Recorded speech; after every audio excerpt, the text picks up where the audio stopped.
할렐루야. 4월 4일 월요일 새벽입니다. 하나님이시여 찬양하겠습니다.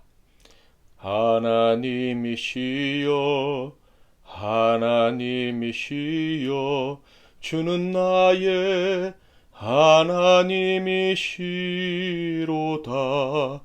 나의 몸과 마음 주를 갈망하며 이제 내가 주께 고백하는 말, 여호와는 나의 힘이요 여호와는 나의 구원이시니 내가 누구를 두려워하리요. 여호와는 생명의 피난처시니 주의 인자가 생명보다 나음으로 내 입술이 여호와를 찬양하리. 내 평생에 주를 찬양하며 주의 이름으로 내 손 들리라. 오늘 하나님께서 주신 은혜의 말씀은 사무엘상 17장 29절에서 30절 말씀이 되겠습니다. 구약성경 사무엘상 17장 29절에서 30절 말씀을 봉독해 드리겠습니다.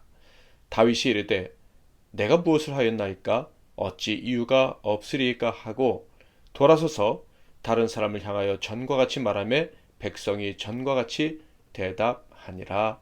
아멘. 오늘은 무엇이 두려워할 일인가? 무엇이 두려워할 일인가? 라는 제목으로 하나님 말씀을 상고하겠습니다. 성경에는 아이들이 즐거워할 만한 동화 같은 아주 극적인 또 재밌는 이야기들이 가득합니다. 그 중에 하나가 바로 다윗과 골리앗의 싸움 이야기일 것입니다. 절대 승리할 수 없을 것 같은 싸움을 이긴 소년 다윗의 이야기. 이 이야기는 너무나도 유명해서 교회를 다니지 않는 불신자들조차도 다 알고 있는 그런 이야기입니다. 그런데 성경을 보면 다윗과 골리앗의 싸움은 일반 사람들이 생각하는 것과 완전히 다른 관점을 가지고 있다는 것을 우리는 발견하게 됩니다. 즉 상대도 되지 않는 약한 다윗이 도저히 이길 수 없는 자를 무찌른 이야기가 아니라는 거예요. 물론 다윗이 싸움터에 나갔을 때 당시의 모든 사람들 역시 오늘날 일반적인 사람들이 생각하는 것과 같은 생각을 하고 있었을 것입니다. 그러나 다윗의 생각은, 그리고 하나님의 생각은 전혀 달랐다는 것이죠. 이것을 우리 믿는 자들은 분명히 알아야 합니다. 다윗은요 그렇게 자신을 작고 연약한 자로 생각하지 않았습니다. 당연히 그래야죠. 그런 기름 부음 받은 하나님의 사람인데 말이죠. 그는요 약하지만 행운의 신이 함께 해주시면 이길 수 있을 것이다 라는 정도의 생각을 한 사람이 아니에요. 당연히 이길 줄 알고 전쟁에 나갔다는 것입니다. 저와 여러분은 그 사실을 알아야 합니다.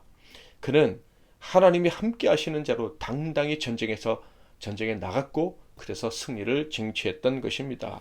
그는요 골리앗을 두려워하며 나간 게 아니라 벌레만도 못한 자라 여기고 그들은 우리의 밥이다라고 말했던 여호수아와 갈렙처럼 골리앗은 나의 밥이다라고 생각하고 나갔던 사람이라는 것입니다. 우리는 그것을 분명히 알아야 합니다. 소위 다윗과 골리앗의 싸움이라고 하면 턱없이 약한 자가 말도 되지 않는 강자와 싸우는 싸움이다라고 생각을 합니다. 그러나 다윗은 절대로 그렇게 생각하지 않았다는 거, 그것을 오늘 우리는 분명히 알고 넘어가야 할 것입니다.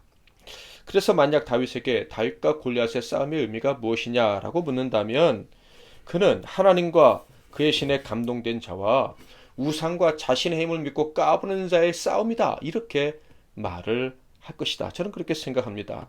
그러니까 사람들이 이 싸움은 말도 되지 않는 대결이다라고 한다면 이 체급 차이에서 나온 것 때문에 사람들이 그렇게 말한다고 한다면 다윗은 이 체급 차이에서 손해볼 사람은 내가 아니고 골리앗이다, 이렇게 말을 했을 것이다 라는 것이죠. 그러니까 정말로 손해본 자는 골리앗이라는 거예요. 성경을 읽어보면요 이런 다윗의 마음을 확실하게 알 수가 있습니다. 여러분은 어떠합니까? 참된 신자라면요, 이 다윗의 마음을 알아야 될 뿐만 아니라 이 다윗의 마음을 가지고 세상에 나아가야 할 것입니다. 모든 성도들은 한 사람도 빠짐없이 이 다윗과 같은 마음을 가져야 됩니다. 우리 MC 나눔교회 성도들 역시 그렇게 되시기를 축복합니다. 다윗과 골리앗의 이야기는 블레셋의 침공으로부터 시작이 되죠. 사울이 왕이 된 후에도 블레셋은 계속해서 이스라엘을 괴롭혀왔음이 분명합니다. 그러나 사무엘 때 치명적인 패배를 겪어봤던 그들은 전면전을 해서는 승산이 없다고 생각을 했습니다. 그래서 소심하게 침공을 하다가 드디어 전면전을 계획했는데 그 전면전의 방법이 특별했습니다. 그들은 꾀를 냈는데 전면전이라고 하지만 모든 군인들이 싸우는 게 아니라 모든 군사들이 다 나와서 대칭하지만 소위 싸움을 도두는 자로 여기는 그런 아주 가장 강한 장수를 내보내서 그들끼리 싸우게 하자는 거예요. 블레셋의 강한 장수 그리고 이스라엘에서 강한 장수가 싸워서 그들이 신들의 대리전을 하자라고 제안을 한 것입니다.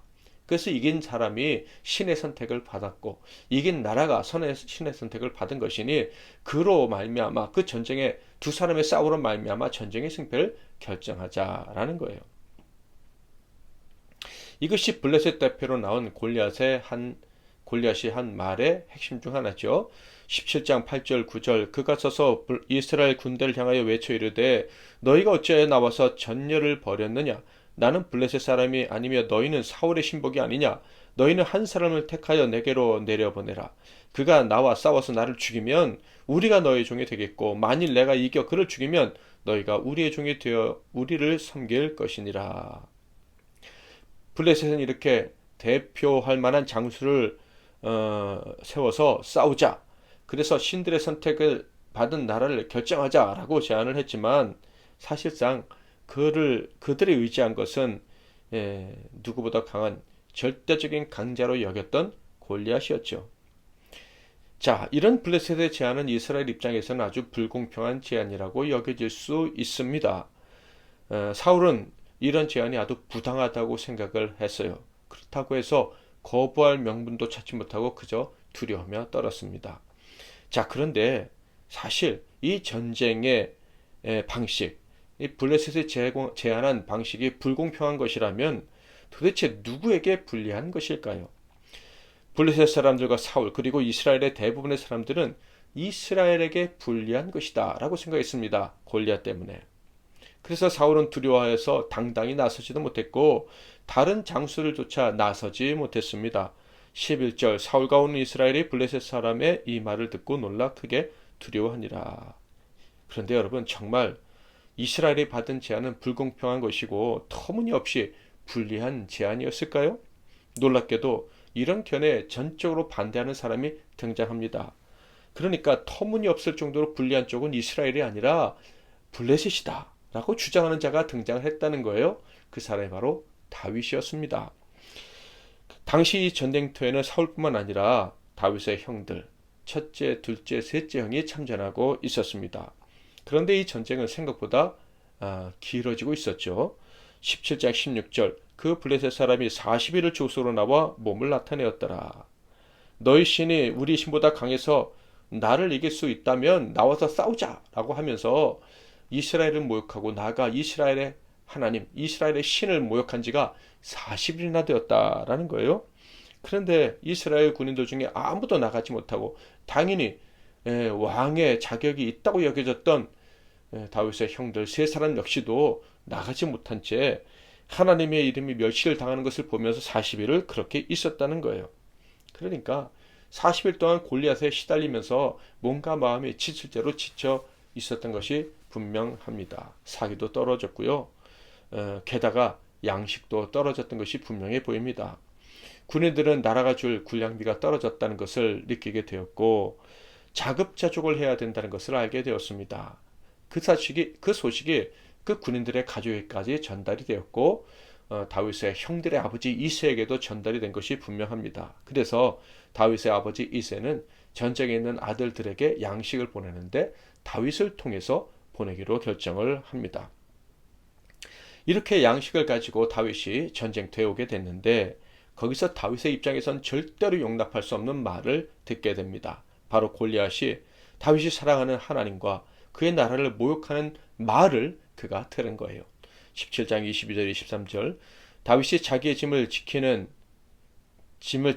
자의 손에 맡기고 군대로 달려가서 형들에게 문안하고 그들과 함께 말할 때 마침 블레셋 사람의 싸움 도두는 가드 사람 골리앗이라는 자가 그 전일에서 나와서 전과 같이 같은 말을 하며 다윗이 들으니라.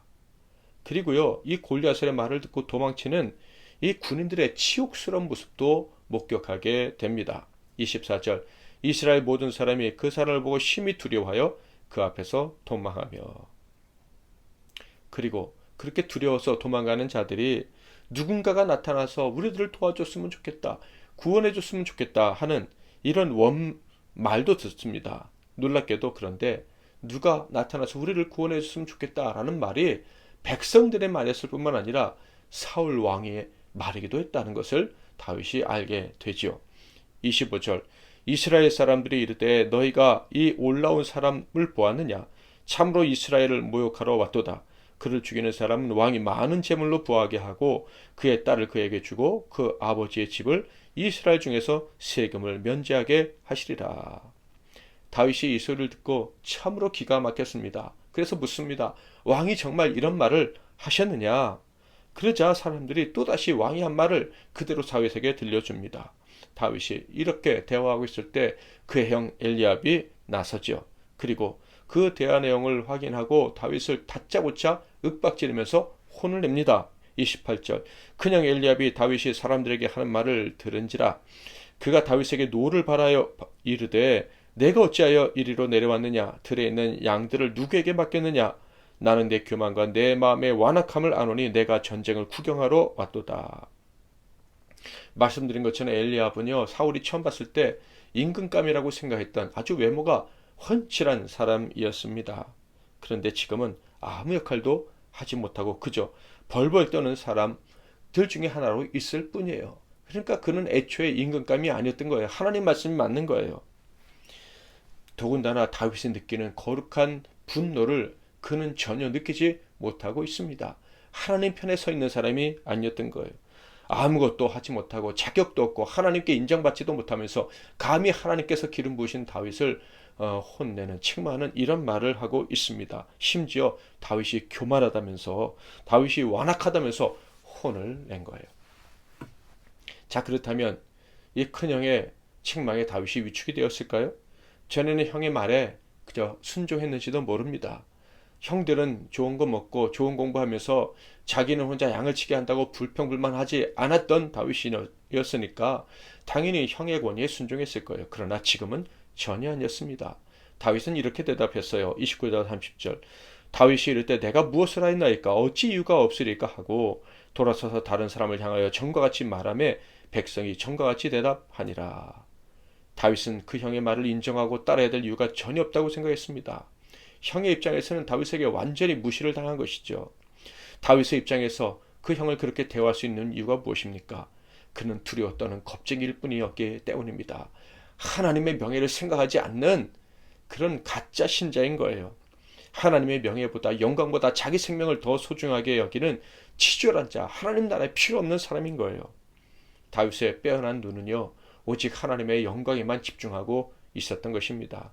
그래서 그는 하나님의 영광을 드높여야겠다는 뜨거움에 불타 있었고, 그리고 자기가 높여드려야 될 하나님의 힘과 능력을 온전히 알고 믿고 있었습니다.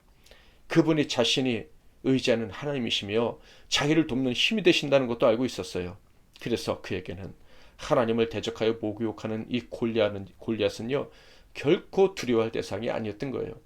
그의 형 역시도 다윗에게는 아무것도 아니었던 것이죠. 사랑하는 성도 여러분, 도대체 하나님을 의지하고 하나님 편에 서 있는 사람이 두려워해야 될 세상의 것이 있다면 도대체 그것이 무엇이겠습니까? 도대체 우리가 두려워할 일이 무엇이 있단 말씀입니까? 세상의 일이나 사람이 우리가 두려워야 될 일이 될 수가 있습니까?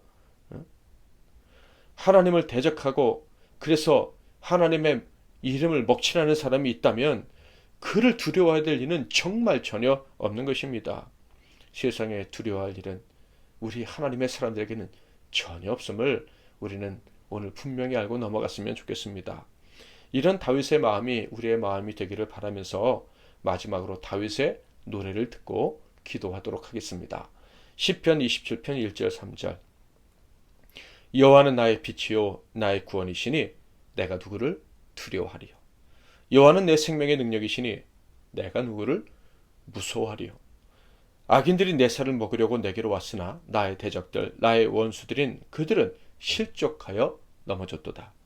군대가 나를 대적하여 친칠지라도 내 마음이 두렵지 아니하며 전쟁이 일어나 나를 치료할지라도 나는 여전히 태연하리로다. 아멘. 오늘도 복된 하루 하나님 허락해 주셨는데요. 절대 두려워하지 마시고 담대하게 하나님이 주신 그 이김과 주실 이김을 기억하고 행복하게 당당하게 살아가는 저와 여러분 되시기를 바랍니다. 제가 먼저 잠깐 기도하고 이어서 여러분 기도하시고 하루를 시작하십시오. 하나님 아버지, 오늘도 이 새벽에 하나님 앞에 나와서 예배하게 하시니 감사합니다. 하나님이 우리 아버지 되신과 나의 왕 되심, 나를 위해 싸워주신 오늘 다시 한번 확인하며 이 새벽에 힘을 얻고 하루를 시작하게 해주시니 감사합니다.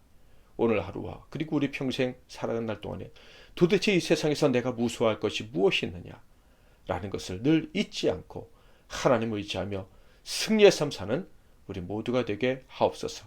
그래서 하나님이 기뻐하시는 내게 중심이 있구나, 내 눈이 빼어나구나 칭찬받는 우리 모두가 되게 하옵소서.